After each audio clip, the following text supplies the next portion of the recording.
Today's episode is brought to you by Audible.com. Today's recommendation is The Restoration of Rome, Barbarian Popes and Imperial Pretenders by Peter Heather.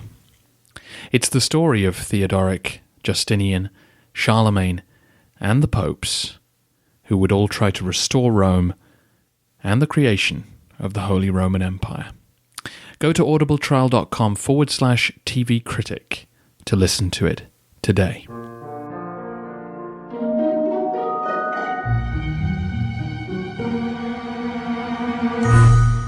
Hello everyone, and welcome to the History of Byzantium, Episode 81b, Charlemagne and Leo. If you haven't heard Part A yet, which gave a summary of the events in Italy and Francia across the 8th century, then go check it out now. Today we're going to talk about the implications of Pope Leo crowning Charlemagne and answer your questions on the 8th century West.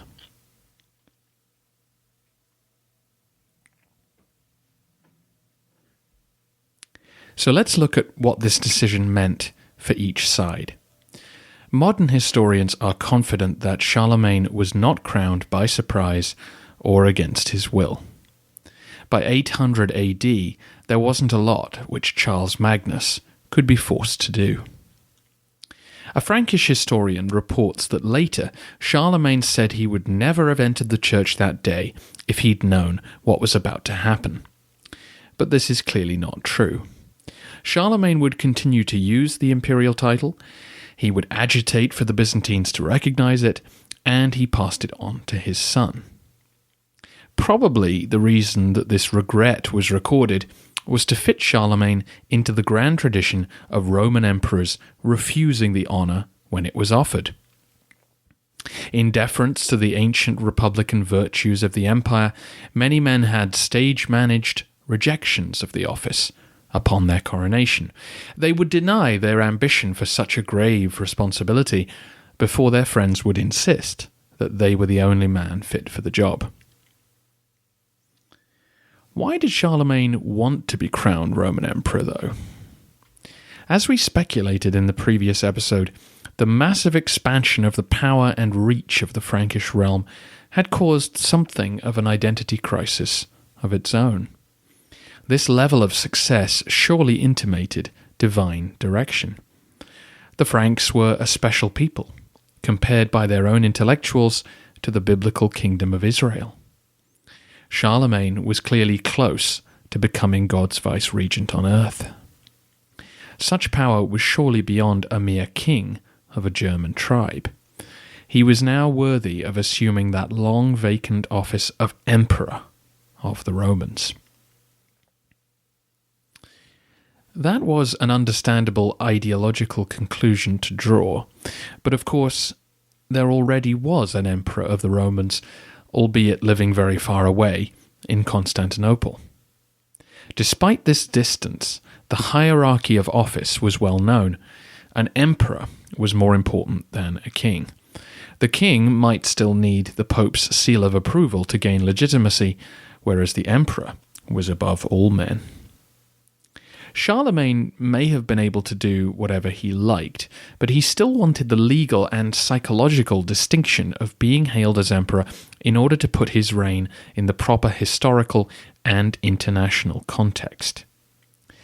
Probably no one would have argued if Charlemagne had just announced that he was now august. But his court intellectuals knew that they would have no leg to stand on when Byzantine ambassadors pointed out their far more solid and far more ancient claims on real authority. This is why the attacks on Irene and her ecumenical council came when they did. Here was an opportunity to discredit Byzantine claims to empire and create a vacuum into which Charlemagne could legitimately step. The Pope's involvement sealed the deal. In the West, no one questioned the right of the man in Rome to be head of the church. With his involvement, the act would be as approved by God as any act could be. Now that he was emperor, though, not a lot changed for Charlemagne. The title established his authority on a grand scale, but it didn't alter the way he ran his empire. For example, his sons were given sub-kingdoms and were clearly meant to inherit a divided realm, as was the German custom. It's just that 3 of his 4 legitimate sons predeceased him, meaning he did pass the imperial title to his remaining son, Louis the Pious. It's not clear who would have inherited the title emperor if they'd all survived. But the title was just that, a title. It was a means to an end, not the end in itself. Down in Rome, Pope Leo doesn't seem to have had much of a choice in crowning Charlemagne. He needed the king's support to overcome his domestic political problems. If he refused him, then it's likely he would have been set aside and a new pope would have crowned Charles anyway. It's doubtful that the papacy really wanted a new emperor. The pope had stood up to the king of the Lombards, but an emperor could rival him as head of the Christian world. So in the aftermath of the ceremony, the PR department in Rome emphasized strongly Leo's role in the act of crowning. It was the pope who had the power to bestow the crown of empire. This fit very much with the forged document, the donation of Constantine. Pope Sylvester had been given dominion over the Western Empire by Constantine. Now Leo was conferring that power upon Charlemagne. But what was given could surely be taken away, and Charlemagne should, of course, behave like Constantine did, subservient and generous to his spiritual better. Charles did indeed give to the Pope, but he clearly learnt his lesson from this experience. He had got what he needed from Rome, and he wasn't going back there to seek their approval for anything else. When it was time to elevate his son Louis to the highest office of state, he crowned him himself.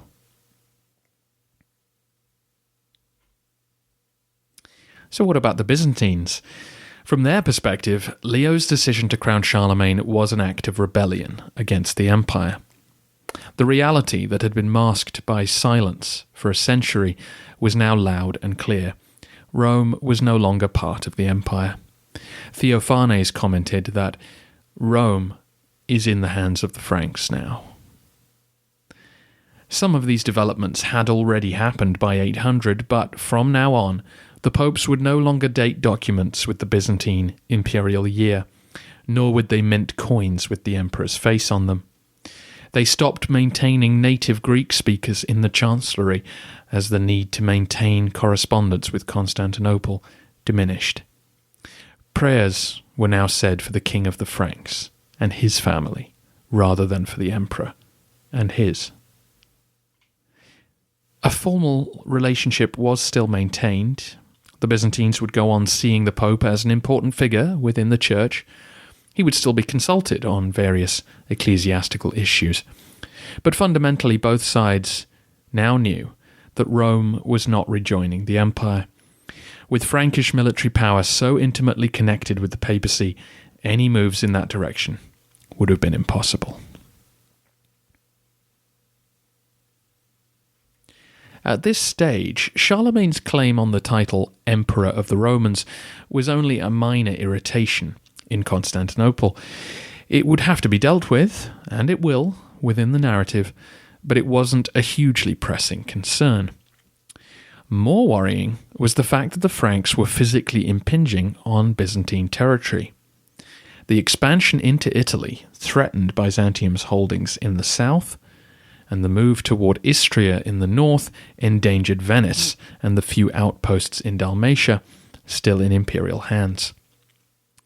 Though they were a small number of islands and forts, they helped keep Byzantine shipping safe and resupplied on their diplomatic and trade voyages. As we shall see further into the narrative, the presence of an organized Christian kingdom on the edge of the Balkans was perceived as a threat. The Byzantines had actually become comfortable with the anarchy of the stateless peninsula to the west of their capital. The failure of the Avar siege had been confirmation that steppe empires were not likely to be a serious threat to Byzantium. and so leaving the Balkans to the sea of Slavs and ex-Romans was tolerable for now. The Bulgars were somewhere between an organised state and a steppe confederation. Their presence had stirred the Byzantines into action, as we've seen, but they still weren't viewed as an existential threat because they didn't have a civilization to rival Byzantium. The Franks, on the other hand, did, even if it was but a shadow of their own, as they condescendingly assumed it was. The appearance of the Franks in the Western Balkans would push the Byzantines on to invest more heavily in their project to re-Romanize the Balkans. The fact that Frankish churchmen would soon be competing for souls was to be a major cause of the rivalry. By the mid-9th century, a Byzantine saying was recorded by a Frankish chronicler. The saying goes, "If you have a Frank as your friend, then he is not your neighbour." It's pretty ironic for descendants of the Roman Empire to coin such a proverb, but nonetheless it captures their sense of discomfort with the expansion of Frankish power. And I think it's the fact of Frankish might, rather than the adoption of the imperial title, which was most important to the Byzantines. For 300 years they had lived comfortably in the knowledge that as bad as things got in the east, there was no one to match them in the west. Now that had changed, and over time they will be forced to realize this and start looking over their shoulder at the successors of the Western Empire.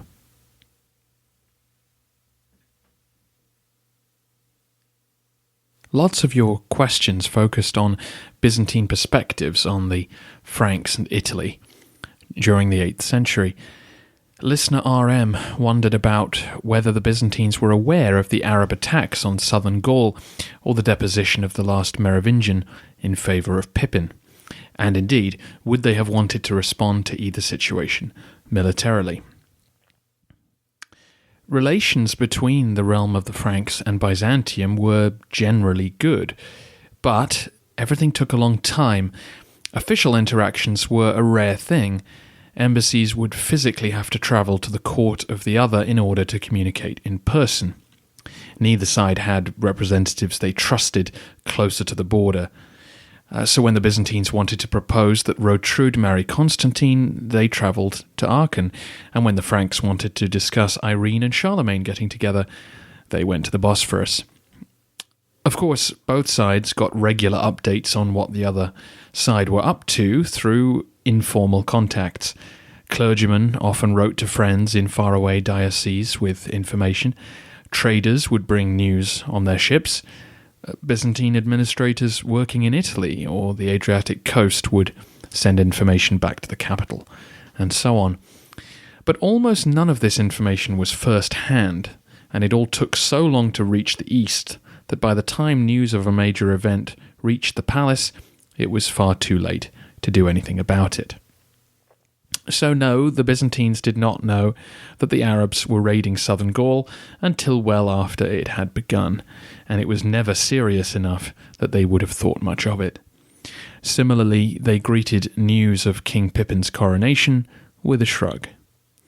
The Pope's involvement in Frankish politics would have been noted, but the Byzantines seem to have been pleased that the Franks were preserving Rome's independence from the Lombards.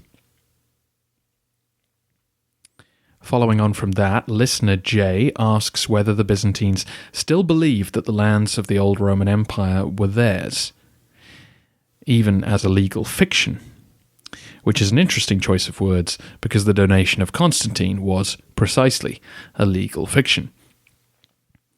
The idea that the West was Roman land, which just happened to have fallen under the control of barbarians, lingered for some time.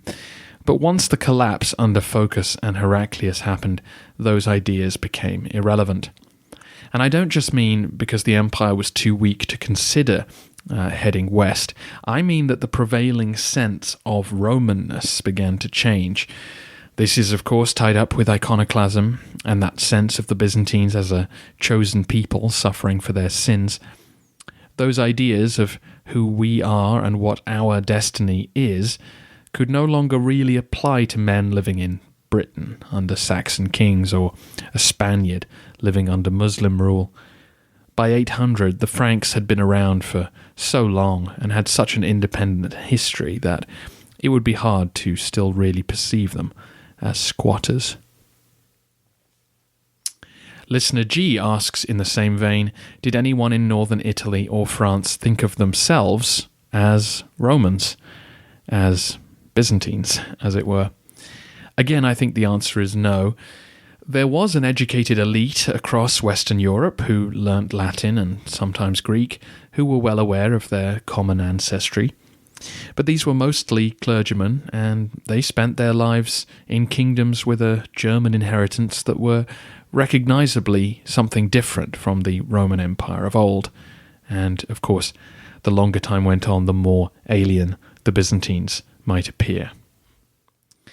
Listener GW asks whether the loss of territory in Italy was particularly hurtful for the Byzantines, considering it was their ancient homeland.